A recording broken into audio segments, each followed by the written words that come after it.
Hi hello నమస్తే, నేను మీ Sindhu. Welcome back to our YouTube channel Sindhu's kitchen. ఈరోజు వీడియోలో పచ్చి రొయ్యలు ఉంటాయి కదా, వాటితో నిల్వ పచ్చడి ఎలా చేసుకోవాలి అనే వీడియో మీతో షేర్ చేసుకోబోతున్నాను. సో ఇది చాలా టేస్టీగా ఉంటుంది అండ్ స్పైసీగా ఉంటుంది. ముందుగా వీడియోకి చిన్న లైక్ చేయండి. సో ముందైతే పచ్చి రొయ్యలు మీడియం సైజ్వి తీసుకొని మంచిగా దాంట్లో ఉండే బ్లాక్ పార్ట్ అయితే తీసేసి క్లీన్ చేసి పెట్టుకున్నాను. దీంట్లో కొంచెం పసుపు ఉప్పు వేసి మంచిగా కలుపుకొని ఇలా ఒక హాఫ్ అన్ అవర్ పాటు పక్కన పెట్టేసుకున్నాను అనమాట. ఇలా చేయడం వల్ల దాంట్లో ఉండే నీసు వాసన రాదనమాట. సో ఇప్పుడు ఒక చిన్న ముక్కుడు పెట్టుకొని దాంట్లో ఒక టీ స్పూన్ వరకు ధనియాలు, 2 ఇలాచి, 4 లవంగాలు, 1 ఇంచు వరకు దాల్చిన చెక్క ఉంటుంది కదా, అది వేసుకొని ఇలా మంచిగా ఫ్రై చేసుకుంటున్నాను. షాడో ఫ్రై చేసుకోవాలి. ఇదంతా స్లోగా పెట్టుకోవాలి. మంట అనేది లో ఫ్లేమ్లో పెట్టుకొని ఇలా వేయించుకుంటే మంచి స్మెల్ వస్తుంది అండ్ పచ్చడి కూడా చాలా బాగుంటుంది అనమాట. మనం చేసుకునేది నిల్వ పచ్చడి కాబట్టి నిదానంగా వేపుకొని ఇప్పుడు దీన్ని మిక్సీ పట్టుకొని పక్కన పెట్టుకొని మెత్తగా పౌడర్ చేసుకోండి. ఇప్పుడు అదే ముకుడులో 5 పావుల వరకు నేను ఆయిల్ని వేసాను. సో కొంచెం ఆయిల్ ఎక్కువగా ఉంటే పచ్చడి టేస్ట్ అనేది బాగుంటుంది అండ్ ఎక్కువ రోజులు నిల్వ ఉంటుంది అనమాట. సో కొంచెం ఎక్కువనే వేసుకోండి.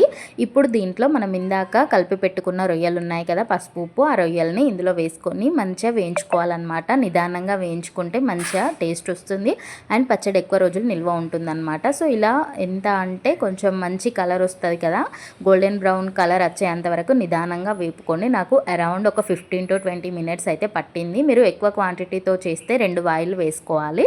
నేను ఇక్కడ పావు కేజీ చేస్తున్నాను కాబట్టి నాకు ఒకే వాయిలో వేసుకున్నాను అనమాట. సో మంచిగా గోల్డెన్ బ్రౌన్ వచ్చేంత వరకు ఇలా క్రిస్పీగా వేయించుకోండి. వేయించుకొని ఒక ప్లేట్లోకి ట్రాన్స్ఫర్ చేసుకోండి. ఇప్పుడు అదే ముగ్గురులో 1 టీ స్పూన్ వరకు అల్లం వెల్లుల్లి పేస్ట్ అప్పుడే రుబ్బుకున్నది వేసుకోండి. ఇది అల్లం వెల్లుల్లి పేస్ట్ అనేది మంచిగా దాంట్లో మిక్స్ అయిపోవాలన్నమాట. పచ్చివాసన అంతా పోయి మంచిగా ఫ్రై అవ్వాలి. ఇప్పుడు దీంట్లో మీ టేస్ట్కి తగ్గట్టుగా సాల్ట్ని వేసుకోండి. కొంచెం ఉప్పు ఎక్కువ తినే వాళ్ళు ఎక్కువ వేసుకోండి. సాల్ట్ కూడా మంచిగా మిక్స్ అయిపోవాలి దీంట్లో. ఇప్పుడు దీంట్లోనేమో కొంచెం పసుపు వేస్తున్నాను. పసుపు కూడా మొత్తం మిక్స్ అయిపోవాలి.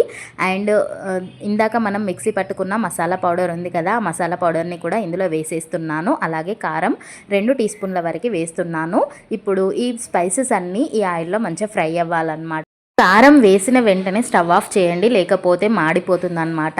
సో ఇప్పుడు దీంట్లో మనం ఇందాక ఫ్రై చేసుకున్న రొయ్యలు ఉన్నాయి కదా, పచ్చి రొయ్యలు, వీటిని వేసి మొత్తం కలిపేసుకోవాలి. రొయ్యలన్నింటికి స్పైసెస్ అన్ని పట్టుకోవాలన్నమాట. ఇప్పుడు ఈ స్టేజ్లో ఉప్పు కారం చూసుకొని మీ టేస్ట్కి తగ్గట్టుగా అడ్జస్ట్ చేసుకోండి. ఇది పూర్తిగా చల్లారిన తర్వాత దీంట్లో ఒక హాఫ్ వరకు లెమన్ని పిండుకుంటున్నాను. లెమన్ వేయడం వల్ల రొయ్యలు మంచి టేస్ట్ వస్తుందన్నమాట. సో ఇలా లెమన్ అంతా కలిపిన తర్వాత దీన్ని ఒక గాజు సీసా ఉంటుంది కదా, ఎయిర్ టైట్, దాంట్లో ట్రాన్స్ఫర్ చేసుకోవాలి. ఆ గాజు సీసా అనేది పొడిగా ఉండాలి, తడిగా అస్సలు ఉండకూడదు. ఇలా చేసిన పచ్చడి చాలా రోజులు నిల్వ ఉంటుంది. ఒక 3-4 మంత్స్ వరకు ఫ్రిడ్జ్లో నిల్వ స్టోర్ చేసుకోవచ్చు అనమాట. వీడియో నచ్చితే లైక్ చేయండి, షేర్ చేయండి, సబ్స్క్రైబ్ చేయండి. Thank you.